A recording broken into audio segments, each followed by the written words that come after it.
There is a question that has followed Cristiano Ronaldo for his entire career. A question that has been asked in press rooms and living rooms, in debates and in arguments, in every corner of the world where football is loved.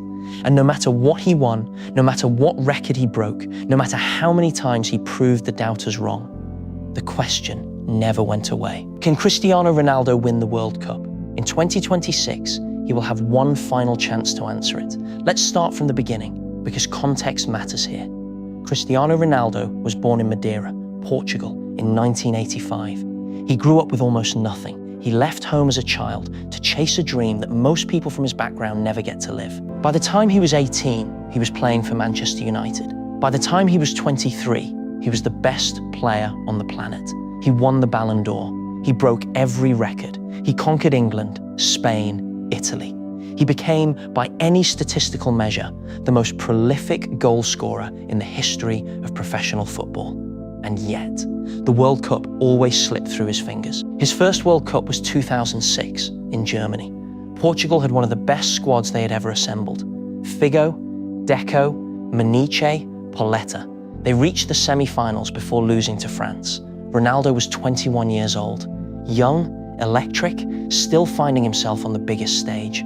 That tournament was not his to carry, but everyone watching could see what was coming. 2010 in South Africa. Portugal made it to the round of 16, where they were eliminated by Spain, the team that would go on to win the entire tournament. Ronaldo was 25, in the peak of his powers. And yet Portugal went home early, beaten by a single David Villa goal. The gap between him and the trophy was becoming more visible. 2014 in Brazil. This was perhaps the cruelest one. Ronaldo came into that tournament injured, physically compromised, and still tried to carry his nation. Portugal were knocked out in the group stage after a devastating loss to Germany. The image of Ronaldo standing on that pitch, watching Germany dismantle his team, said everything. The World Cup was starting to feel like the one place where the universe refused to cooperate with him. 2018 in Russia. He scored a hat-trick against Spain in the opening game. A hat-trick against Spain in a World Cup group stage match. It was one of the greatest individual performances in World Cup history. He scored 4 goals in total that tournament, finished as one of the top scorers. And then Uruguay knocked Portugal out in the round of 16. Pepe's defending. Edinson Cavani's brace. Gone again. 2022 in Qatar. His last realistic chance. Or so everyone thought. Ronaldo arrived in Qatar under a cloud. His relationship with Manchester United had collapsed. His form was being questioned. There were reports of tension within the Portuguese squad. And then it got worse. He was dropped to the bench. Not rested. Dropped. By Fernando Santos, his own national team manager. He came on as a substitute in matches he had spent his whole life starting. Portugal were eventually eliminated in the quarter-finals by Morocco, a defeat that sent shockwaves through the football world. Ronaldo left that tournament without the one thing he had spent his entire career chasing. And now we arrive at 2026. Ronaldo will be 41 years old when the 2026 World Cup begins. 41. In football terms, that number is almost science fiction for an outfield player. Most players retire at 34, 35, 36 if they are exceptional. To still be playing competitive football at 41, let alone at international level, is something that should not be possible.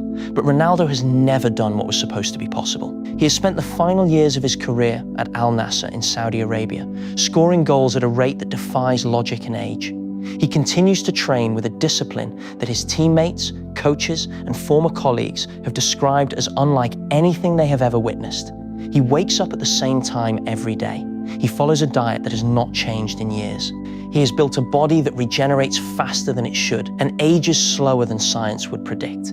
He is going to be at the 2026 World Cup, and he is going to want to start. Now let us talk about what this tournament actually means for his legacy, because this is where the conversation gets genuinely complicated. There is a version of history in which Cristiano Ronaldo is already the greatest player who ever lived. The statistics alone are staggering. Over 900 career goals, 5 Champions League titles, the only player to win the Champions League with 3 different clubs, multiple league titles across 3 of Europe's top 5 leagues, a European Championship with Portugal in 2016, his country's first and only major international trophy, a Nations League title, the all-time top scorer in international football history with a record that may never be broken. By pure numbers, nobody has ever done what he has done.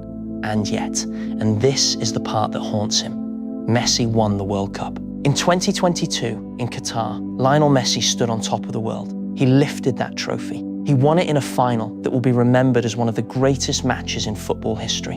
And in doing so, he answered every question that had ever been asked about him. He completed the set. He had everything. For a significant portion of the football world, that moment settled the debate. Not because of trophies alone, but because of what the World Cup represents.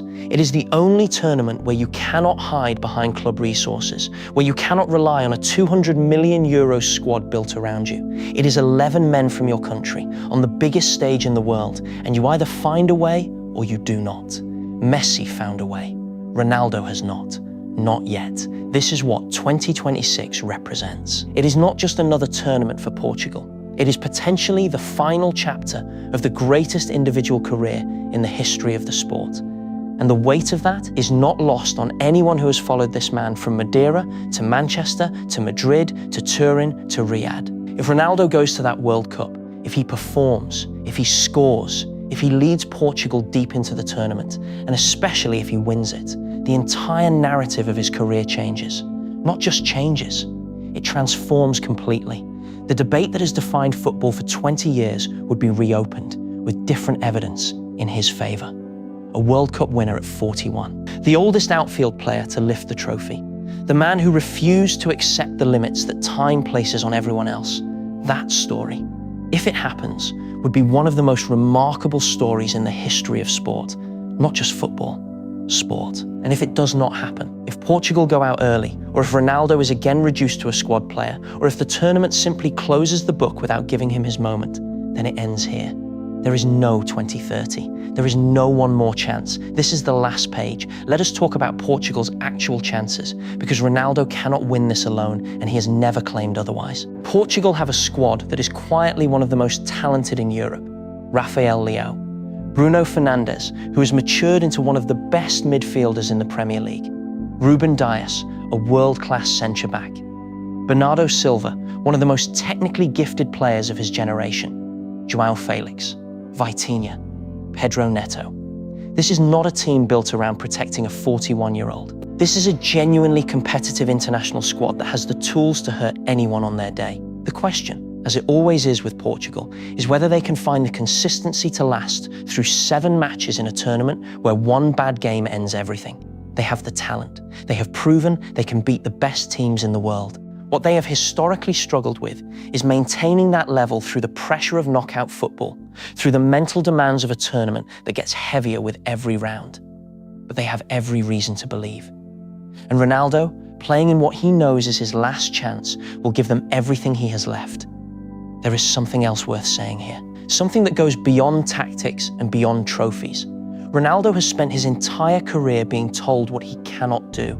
They said he was too selfish to win trophies with a team. He won 5 Champions Leagues. They said he would fade after 30.